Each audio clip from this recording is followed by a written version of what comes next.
Aji manungsa urip saka ayam-ayam iki. Atine kang manunggal dening Gusti Allah kang tunggal. Ya ora sae ilmune wong iku tak kalane mangucap lafaz suci kalimat tauhid. La ilaha illallah Muhammadur Rasulullah. Assalamualaikum. Waalaikumsalam. Alhamdulillah. Alhamdulillah. Bertemu ke Allah, berpisah ke Allah. Alhamdulillah. Sudah kamu kesalahan. Jadi itu kan Allah yang kamu bersalah. Kerajaan Allah. Allah ya Nur, Allah ya Nur, Allah ya Nur. Sudah Allah mengatakan Allah yang maha menurunkan cahaya-cahaya pada setiap hamba-hambanya yang beriman. sudah mengatakan Allah yang menurunkan cahaya kepada setiap makhluk yang diciptakan sudah olehnya. Bismillahirrahmanirrahim. Dengan menyebut nama Allah yang Maha Pengasih, yang lagi Maha Penyayang. sudah Wahai saudaraku, sudah Allah Subhanahu wa Ta'ala Allah sudah mengatakan yang sesungguhnya juga telah menurunkan cahaya-cahayanya dalam bentuk sebuah ilmu, ya saudara. sudah Ilmu yang dihantarkan kepada engkau, ilmu yang datang kepada engkau dalam bentuk, dalam rupa yang beraneka ragam, ya saudara. sudah Ilmu yang datang kepada engkau melalui perantara siapa saja, wahai saudara. sudah Janganlah engkau berkeluh kesah terhadap apa yang diturunkan dalam bentuk-bentuk yang sedemikian, wahai saudara. sudah Jangan engkau mengabaikan atas ilmu-ilmu yang telah Allah hantarkan kepada engkau, wahai saudara. sudah Janganlah berwajah masam, wahai saudara. sudah Ketika telah datang kepada engkau, Allah menghantarkan kepada engkau ilmu-ilmu, cahaya ilmu kehidupan kepada engkau, wahai saudara. sudah Cahaya ilmu agama kepada engkau, wahai saudara. sudah Jangan engkau lihat bentuknya, wahai saudara. sudah Jangan engkau lihat rupanya. Jangan engkau lihat warnanya, wahai saudara.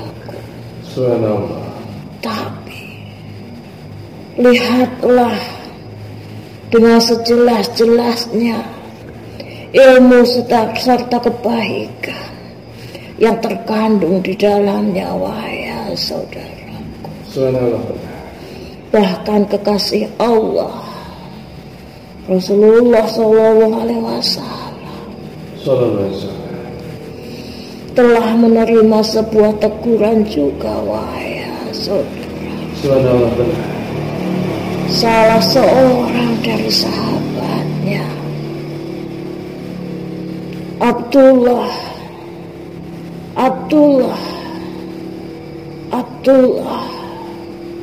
bin Ummu, wahai saudaraku, seorang sahabat Nabi yang buta, wahai saudaraku, yang dianggap begitu cerewet, wahai saudaraku, yang datang ke tengah-tengah majelis ketika Rasulullah SAW hendak mendakwahkan Islam kepada pembesar Quraisy pada di zamannya, wahai saudara. Namun salah seorang sahabat Nabi yang buta yang bernama Abdullah pun datang dengan tergopoh-gopoh, datang dengan begitu semangatnya menyela atas apa yang menjadi pembicaraan Nabi kepada pembesar Quraisy itu, wahai saudaraku. Ya, pada kebenarannya Abdullah seorang yang buta, namun oleh Allah Subhanahu wa Ta'ala diberikan kelebihan bahwa hatinya tidaklah buta. Hatinya tidaklah buta, wahai saudaraku. Hatinya mampu melihat, bahkan yang tidak mampu dilihat oleh orang-orang yang bisa melihat secara duniawi, wahai saudaraku. Ia yang selalu haus akan ilmu, wahai saudaraku. Ia yang senantiasa ingin mencari kebenaran, hakikat dari keislaman dengan sebenarnya, wahai saudaraku, dengan yang lebih dalam, wahai saudaraku. Datang dengan begitu semangatnya yang oleh Rasulullah dianggap tidak beradab, wahai saudaraku, sehingga Rasulullah wajahnya pun tampak masam dan membuang wajahnya hingga Rasulullah mengabaikannya dalam satu waktu, wahai saudaraku. Sehingga turunlah sebuah surah yang disebut Abasa, wahai saudara. Ialah sebuah surah yang merupakan bagian dari teguran Allah Subhanahu wa Ta'ala, yang meskipun ia adalah seorang kekasih Allah, namun Allah senantiasa ingin menjaga akhlaknya tetap mulia, wahai saudaraku. Ingin menjaga akhlak dari Nabiullah Sallallahu Alaihi Wasallam agar senantiasa tetap mulia. Maka Allah menegur dengan turunnya Quran surat Abasa ini, wahai saudaraku. Hingga yang menjadikan Rasulullah saat menerima wahyu merasakan rasa sakit yang begitu sangat pada kepalanya, wahai saudara. Bahkan kekasih Allah pun ditegur, wahai saudaraku. Dan apabila seorang menegur engkau lewat keilmuannya, janganlah engkau bersusah hati, wahai saudaraku. Dan jika Allah menghantarkan ilmu kepada engkau, bahkan dalam rupa yang buruk, wahai saudaraku, janganlah engkau berkeluh kesah, wahai saudaraku. Pada hakikatnya Allah telah menegur yang hakikatnya ingin engkau kejar.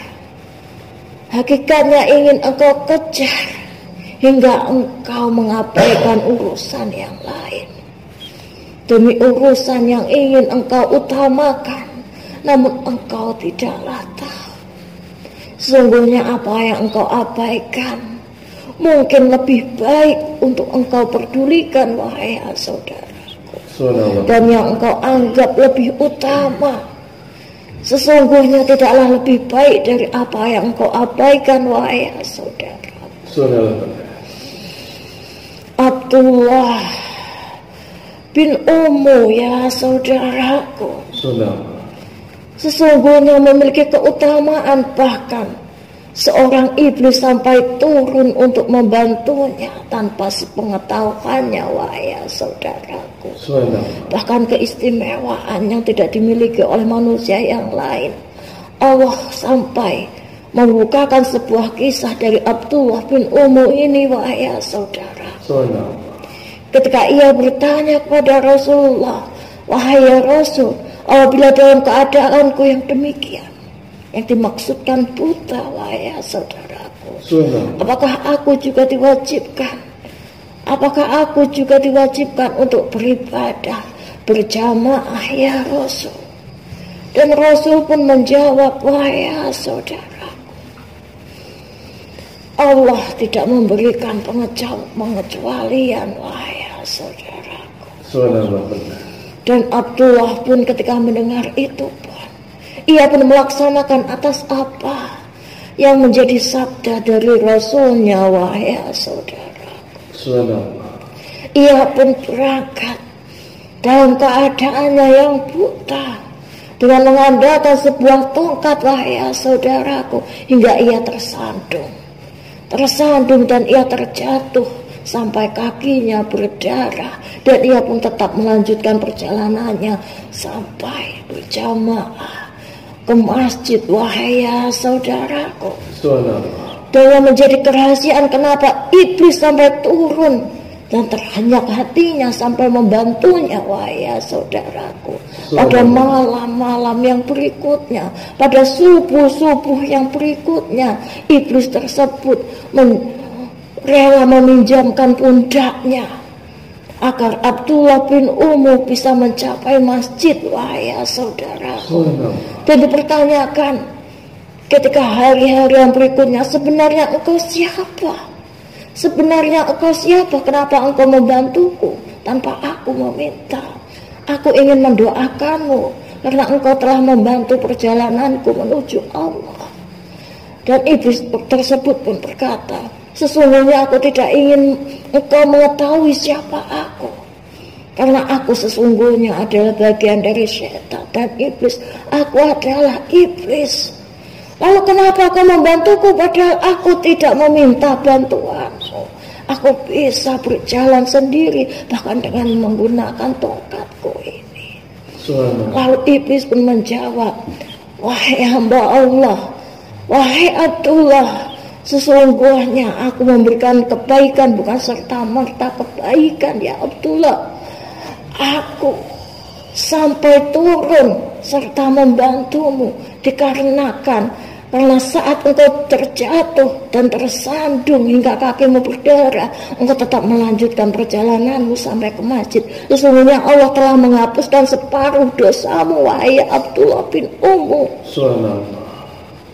Dan karenanya aku tidak ingin Allah sampai menghapuskan dosamu seluruhnya, wahai Abdullah bin Ummu, apabila engkau nanti terjatuh lagi.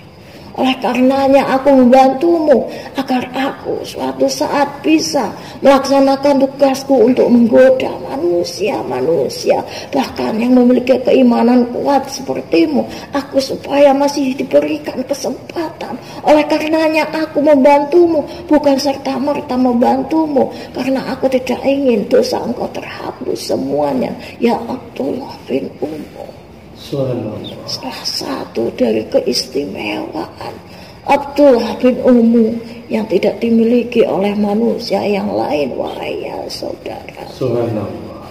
Dan Abdullah bin Ummu yang memiliki kegigihan yang luar biasa dalam belajar keislaman telah membuktikan, wahai saudaraku, bahkan seseorang yang dianggap kurang secara duniawi, seorang yang dianggap kurang oleh mata duniawi, oleh mata dunia yang menganggapnya kurang, Namun Allah telah memberikan kelebihan kepadanya, kelebihan di atasnya, wahai saudara. Maka jangan engkau remeh-temehkan suatu urusan yang datang kepada engkau yang mengandung ilmu, wahai saudara. Meskipun seburuk apapun penampilannya, seburuk sejelek apapun rupanya, namun apabila ia oleh Allah Subhanahu wa Ta'ala telah ditugaskan untuk menghantarkan ilmu kepada engkau, maka terimalah, wahai saudara. Apabila ia meminta untuk engkau terangkanlah, wahai saudaraku. Bukankah Allah yang nur, Allah yang maha menerangi, Allah yang maha cahaya, wahai saudara. Yang menerangi, yang menurunkan cahayanya, wahai saudaraku. Dengan cahaya kehidupannya engkau hidup, wahai saudaraku. Engkau hidup, wahai saudaraku. Dan Allah kembali membukakan suatu kerahasiaan di balik turunnya Quran surat Abasa ini, wahai saudaraku, agar engkau semakin terbuka dengan selebar-lebarnya mata engkau serta mata hati engkau, wahai saudara. Allah yang mencurahkan hujan untuk sampai ke atas bumi, wahai saudaraku. Allah tumbuhkan beraneka ragam tumbuh-tumbuhan yang mengenyangkan engkau, wahai saudaraku, sebagai bagian dari nikmat yang diturunkan kepada engkau sekalian, wahai hamba-hamba Allah yang beriman. Allah cukupkan kepada engkau atas apa yang menjadi kebutuhan engkau di duniawi, bahkan sebelum engkau minta, wahai saudaraku. Ingatlah, wahai saudaraku, sebelum engkau minta, sebelum engkau mampu berucap, Allah telah memenuhi atas apa yang menjadi kebutuhan engkau, wahai saudaraku. Ingatlah akan sifatnya yang latif, wahai saudara. Yang latif, Allah yang maha lembut. Bahkan karena begitu lembutnya dari sifat Allah Subhanahu wa Ta'ala yang latif, maka yang telah sampai kepada engkau, dengan beraneka ragam ujian, kesenangan maupun kesedihan yang berada dalam kehidupan engkau, sungguhnya Allah menyentuh engkau dengan ya latif. Allah menyentuh engkau dengan ya latif, dengan begitu lembutnya, sehingga tidaklah berasa engkau, wahai saudaraku, sungguhnya tidaklah engkau berasa atas apa yang menjadi sentuhan dari Allah Subhanahu wa Ta'ala kepada hambanya. Tidaklah berasa bahwa nikmat dan karunia-Nya begitu besar dan tidak terhitung di dalam kehidupan engkau, wahai saudaraku. Di dalam Quran surat Abasa ini kembali engkau diingatkan, wahai saudaraku, bahwa tidaklah boleh seseorang menyombongkan atas apa yang menjadi kelebihan dirinya, wahai saudaraku. Lihatlah ilmu-ilmu Allah yang bertebaran di muka bumi, wahai saudaraku. Ada pohon yang menjulang, lalu Allah juga memperlihatkan engkau pada tanaman yang merambat. Allah juga memperlihatkan kepada engkau kepada pohon yang dimaksudkan pohon kurma yang menghasilkan buah-buahan. Ada yang menghasilkan minyak yang dinamakan zaitun yang memberikan manfaatnya. Lalu Allah juga menumbuhkan yang paling rendah kedudukannya adalah rumput, wahai saudaraku.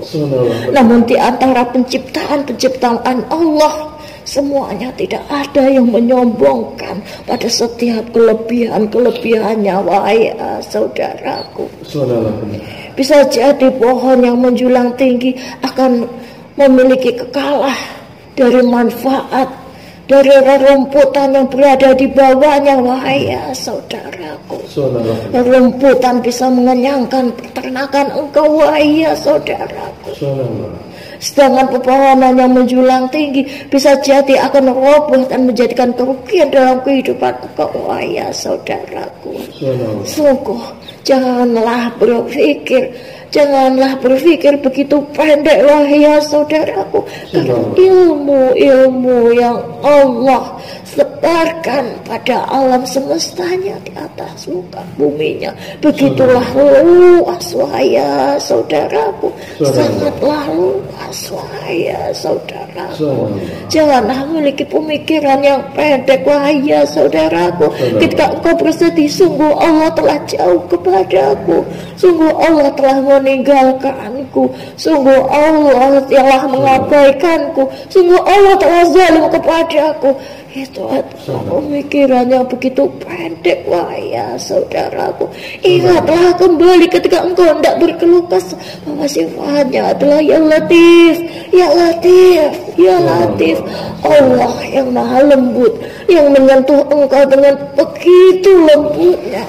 Bahkan kehinaan yang engkau anggap di duniawi, wahai saudaraku, seperti kehinaan yang diterima oleh rerumputan yang berada, yang terinjak-injak di bawah engkau, wahai saudaraku. Akan ada saatnya bahwa kehinaan yang engkau terima justru mulia di hadapan Tuhan, wahai saudaraku. Janganlah engkau takut dihinakan oleh duniawi, wahai saudaraku. Namun takutlah ketika engkau menghadap Allah dalam keadaan hina, wahai saudaraku. Janganlah engkau mengharap agar engkau dimuliakan di duniawi oleh para manusia yang lain, wahai saudaraku. Namun inginlah engkau, wahai saudaraku, inginlah engkau agar mendapat kemuliaan ketika engkau menghadap Tuhan engkau, wahai saudaraku. Inginlah engkau mendapat kemuliaan di hadapan Tuhan engkau, wahai saudaraku. Dunia engkau hanya sekejap, wahai saudaraku. Dunia engkau hanya sekejap, wahai saudaraku. Namun masa, sang pemilik masa, Allah Subhanahu wa ta'ala, Sungguhlah wahai saudaraku, hukum akhirat serta hukum neraka serta surga begitulah kekal, wahai saudaraku. Begitulah panjang, wahai saudaraku. Sedangkan engkau hanyalah sekejap. Engkau hanya diberikan waktu berkedip di dunia, wahai saudara. Hanya berkedip, wahai saudaraku. Namun ketika engkau menghadap Allah Subhanahu wa ta'ala, adalah awal mula dari perjalanan kehidupan yang sesungguhnya, wahai saudaraku. Janganlah engkau menyombongkan diri engkau hanya karena engkau merasa lebih tinggi, wahai saudaraku, hingga engkau menginjak-injak rerumputan yang berada di bawah engkau, wahai saudaraku. Ingatlah rerumputan itu pun memberi manfaat pada engkau, wahai saudaraku. Janganlah engkau pandang saudara-saudara engkau yang berada di bawah engkau, wahai saudaraku. Janganlah engkau pandang mereka rendah, ya saudaraku. Sesungguhnya mereka pun membawa ilmu, wahai saudaraku. Mereka pun turut membawa ilmu, wahai saudaraku. Mereka lah juga ladang engkau, wahai saudaraku. Mereka lah ladang yang membersihkan keribaan di dalam hidup engkau, wahai saudaraku. Mereka lah ladang engkau untuk beramal juga, wahai saudaraku. Mereka pun berperan dalam kebaikan dalam hidup engkau, wahai saudaraku. Wahai saudaraku. Ingatlah atas pesan-pesan yang berada dalam Quran surat Abasa ini. Wahai saudaraku, pada setiap teguran serta tegurannya, pada sifatnya yang maha ya latif, yang maha lembut, pada kesombongan yang harus engkau kikis dalam diri serta hati engkau, wahai saudaraku. Dan juga yang terpenting, wahai saudaraku, janganlah engkau mengejar sesuatu sampai engkau mengabaikan serta melalaikan urusan yang lain, wahai saudaraku.